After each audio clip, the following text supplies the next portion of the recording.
Madam governor राज लगाने जा रहे हैं पंजाब में। थोड़ा बच्चे स्कूल साहब एक मिनट धक्के ना दिया करें, मेहरबानी किया। अस्सलाम वालेकुम मरियम। जी मैडम। क्या हाल है आपका?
कैप्टन साहब क्या हाल है? मैं कोरोना में फंस गया था। तो बस क्या पेश गोई है सर हुकूमत की? अभी लग रहा है कि जी? पतले हालात चल रहे हैं गवर्नमेंट के। कैसे?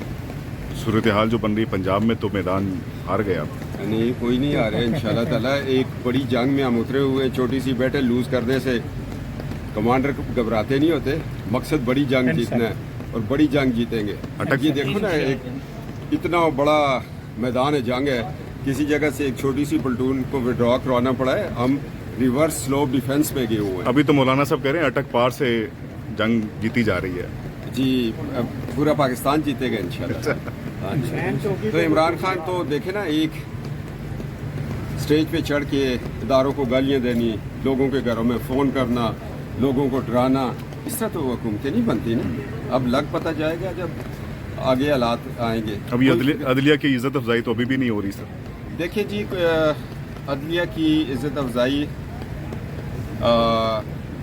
अदलिया के फैसले करवाते होते हैं। जस्टिस मुनीर पे किताबें लोगों ने लिखी और जुल्फ़िकार अली भट्टो को शहीद करके फिर बाद में जजेस ने कहा हमसे गलती हो गई, मगर कौम के एक लीडर तो आपने गड़ी खुदा बख्श में शहीद करके भेज छोड़ा ना।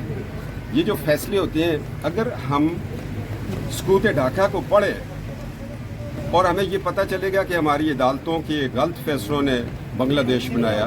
मौलवी तमीज़ुद्दीन जब उठे थे सुप्रीम कोर्ट से, तो उन्होंने कहा मैं तो जा रहा हूँ इस पाकिस्तान का, अल्लाह हाफिज़, हम अपना बांग्लादेश बना लेंगे। देखिए, गलत फैसला एक था। कहा जस्टिस मुनीर को उठाया सिंध से, अयूब खान ने यहाँ किया। जब तक इस पाकिस्तान में जजेस की अपॉइंटमेंट थ्रू पार्लियामेंट नहीं होगी, जजेस की प्रमोशन नहीं होगी, जजेस के हकूक़ का तहफ़्फ़ुज़ भी पार्लियामेंट करे, उस वक्त तक हम कामयाब रियासत में नहीं जा सकते। हमारी अदालतें हमने ऐसे निज़ाम में डाली हुई हैं और हम ऐसे लोगों को प्रमोट कर देते हैं कि जिनकी प्रैक्टिस नहीं होती अदालतों में, किसी न किसी तरह मिल मिला के उनको जज बना देते हैं। क्यों ना हम सेशन जज को प्रमोट करें, 90% आप कोटा दें ना, जिनकी सारी जिंदगियां अदालतों में गुजरती हैं, उनको लेके आए, उनको तहफ़्फ़ुज़ दें। हमने तो अदालतों के अंदर पार्टियां बना के बैठे हुए हैं, फ़लाँ जज फ़लाँ पार्टी का, फ़लाँ पार्टी का। जज आइन को होता है, जज कानून को होता है, जज इंसाफ को होता है। ये सैयदना उमर फारूक रज़ी अल्लाह ताला अन्हु की रियासत क्यों कामयाब हुई थी? इंसाफ था उसमें, रातों को उठ के इंसाफ था। अब रातों को ताज्जुद कौन पढ़ता है? जो पढ़ते हैं वो बेचारे सेशन जज से फारग हो जाते हैं, वो सुप्रीम कोर्ट भी नहीं आ सकते। मुझे एक क्रिब है कि हमारे छोटे सूबों के जजेस को क्यों नहीं प्रमोट करके सुप्रीम कोर्ट ऑफ पाकिस्तान में लाया जाता है, जो जुर्रत वाले हैं। जस्टिस वकार ने जुर्रत दिखाई, आज वो शहीद आईन पाकिस्तान है। अब एक तहरीक चल गई है कि आइन को इज्जत दो। एक इदारा और भी है जिसके अपॉइंटमेंट होनी है। आप हक में हैं इसमें, गवर्नर पंजाब तैनात किए गए, आपके हक में हैं कि उनको जो है गवर्नर राज लगा दिया जाए। अब वजीर दाखिला ये कहते हैं कि समरी भाई हर चीज़ हालात के मुताबिक होती है, ज़रूरत हुई तो लगा देंगे। इन्होंने माजी में कराची में गौस अली शाह साहब गवर्नर बन के बैठे थे, जब सूबे के हालात इतने कमज़ोर हो गए थे।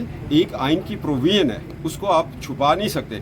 ज़रूरत हुई देखिए ना, ये मेडिकल स्टोर भरे होते हैं, जो तंदुरुस्त होते हैं आगे से गुजर जाते हैं, जो बीमार होते हैं दवाई लेते हैं, जब बीमारी बढ़ गई तो दवाई लेंगे। फिर कहता हूँ हर इदारे को सियासत से पाक होना चाहिए, मगर हमारा मकसद पाकिस्तान जिंदाबाद, आईने पाकिस्तान जिंदाबाद।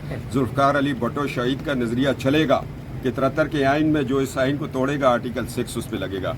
और आज मैं फिर कहता हूँ, जब तक पार्लियामेंट के थ्रू जजेस की अपॉइंटमेंट प्रमोशन नहीं होगी, उस वक्त तक हम अदालतों से इंसाफ नहीं ले सकते। हम जजेस को क्यों डराते हैं? आपको नहीं पता कि माजी में पानामा के एक फैसला था, उस रात जस्टिस एजाज अफजल मानसरा वाले को एक FIR दिखाई कि तुम्हारा भाई इस FIR के मुताबिक कातिल है मक्खन शाह का, और उसने फैसला हमारे खिलाफ लिख दिया।